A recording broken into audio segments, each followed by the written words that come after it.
Hi everyone. So I wanted to quickly address again. So earlier I had recorded the videos about fibromyalgia and chronic fatigue syndrome, but I also wanted to make a quick supplementary video because I felt that these videos were running too long.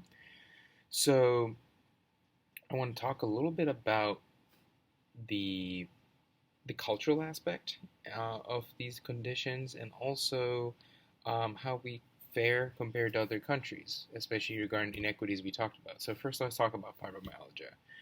So while the U.S. has a lot of news that come out about the racial disparities in the healthcare system, this is not just a US based problem. Of course, we have a huge problem that needs to be addressed, but it's not just in the US. So, one of the most important countries to examine in this case is France. France actually has a very large immigrant and diverse population because of its past of colonialism as well as its later immigration policies that promoted a lot of immigration to the country. So, therefore, it is a very diverse society that also experiences similar problems to the U.S. So there is a disparity between white people in France and Af- Africans in France, and also um, Arabs in France. So these groups, the minority groups, are known to experience more health troubles and there's also less discussion about this issue. It's a more of a taboo subject in France to talk about this issue. It is seen as disrupting the peace, whereas in the U.S. we place emphasis on actually having these conversations compared to France and other countries in Europe. So again, I just want to highlight that this is not just a U.S. problem.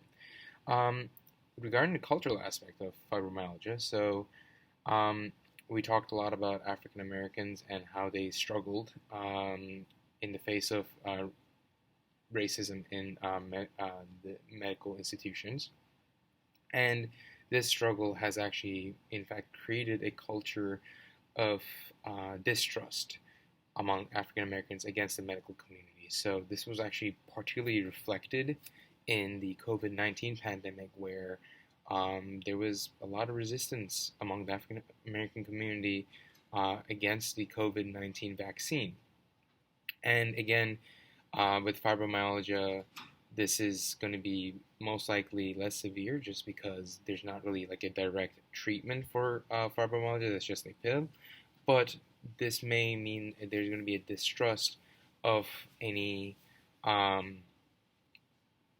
policies that are offered by the government or any treatment options that are offered.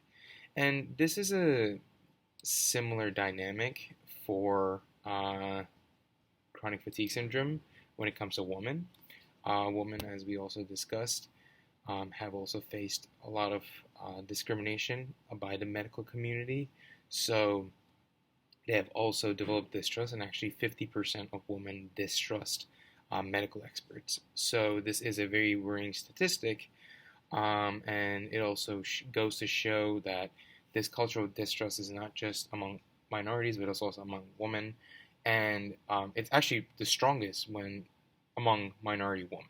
So that is something very important to consider when we're applying these um, programs. And again, African American women actually experience fibromyalgia very severely. So this is something that we need to keep in mind.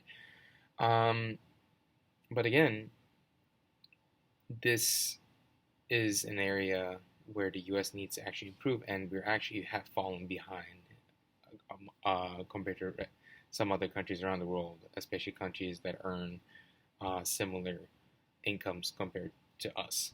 So one excellent example is Iceland. Iceland does very well in gender equality indexes, and this goes for healthcare in when compared in the realm of gender. Iceland is a very egalitarian society, and this egalitarianism has helped it to um, create a more equitable healthcare system for men and women. So this is something that needs to be implemented in the U.S. in order to allow um, better healthcare outcomes and for women to trust policies implemented against chronic fatigue syndrome, because if there's no trust against the medical system, then it's not going to work. Um, and that's the same thing with fibromyalgia policies. If there's no trust among minority communities, then these policies are not going to work. I will be doing another uh, video like this, just an additional supplemental video for the third blog, because I don't want the videos to run too long. But once again, thank you so much for watching.